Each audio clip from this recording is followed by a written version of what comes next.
Today, I just wanted to talk about the leap that we've seen Jayson Tatum take over the past month. I'm just gonna rattle off some stats real quick. Over his past 10 games, so the month of February, he's been averaging over 30 points per game, 30.3. He's been shooting at 50% and 49.5% from three, so pretty much the same thing. That's insane.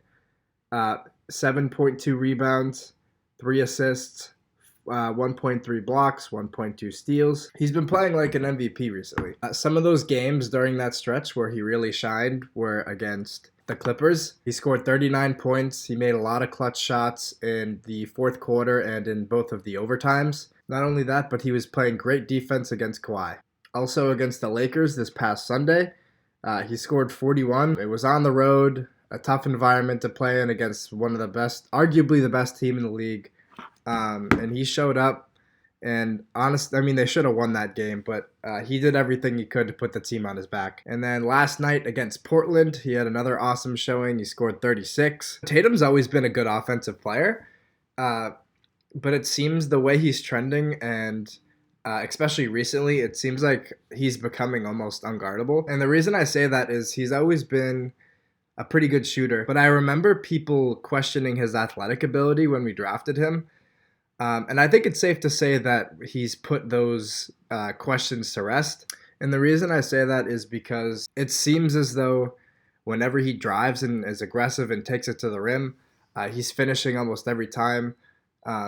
He's making athletic moves to get to the basket and making athletic finishes off the glass to get those buckets. And the reason I say he's becoming unguardable is because he's already a good shooter, and you add that with being capable of scoring while attacking the basket. He's a all-around offensive player. And also the degree of difficulty for a lot of the shots he's making is absolutely unreal.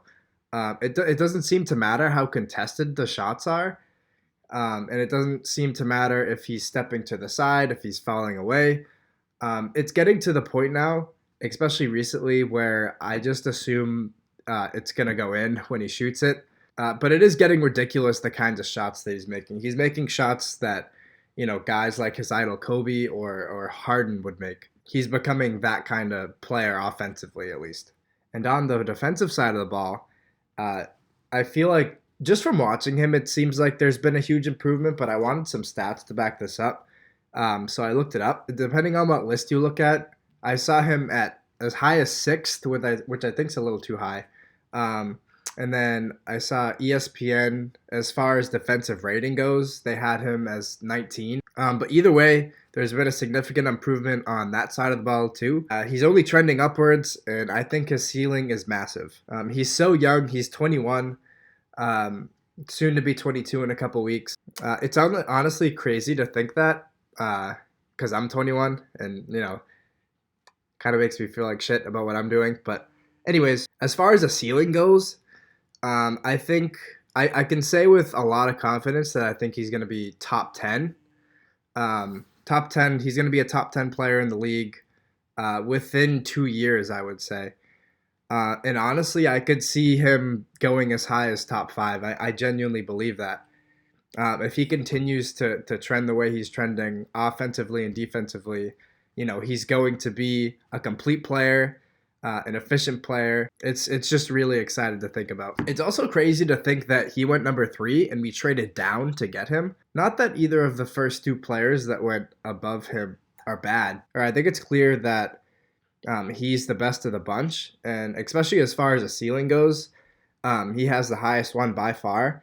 And it just the reason why Danny traded down 2-3 is because he knew he would be there. He knew that that's the player he wanted, and he knew that if he traded down, he would still get him at 3. That's why he made the move.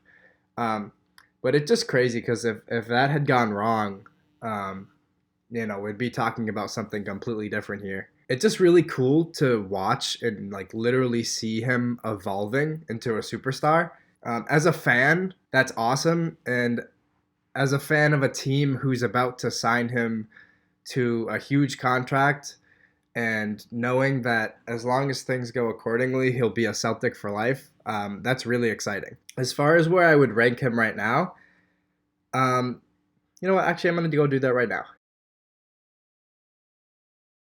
I didn't rank them in order, but I ranked players that I would rank above Tatum right now as it stands. And I did my best to keep the recency bias out of it. But as it stands, I have 17 players ahead of him right now, which would put him at 18. Um, but as I look at the list, you could make the argument that he's top 15 for sure. But that's where I have him right now. Within the next 2 seasons, I think he'll be in the top 10. And hopefully within, a couple years after that or even sooner, who knows. At some point, I think we'll see him in the top 10 and hopefully in the top 5. Where would you rank Tatum right now? Where do you think he'll be? Where do you think his ceiling is? Do you think his ceiling is as high as I think it is? Comment below, let me know. As always, like and subscribe, and yeah,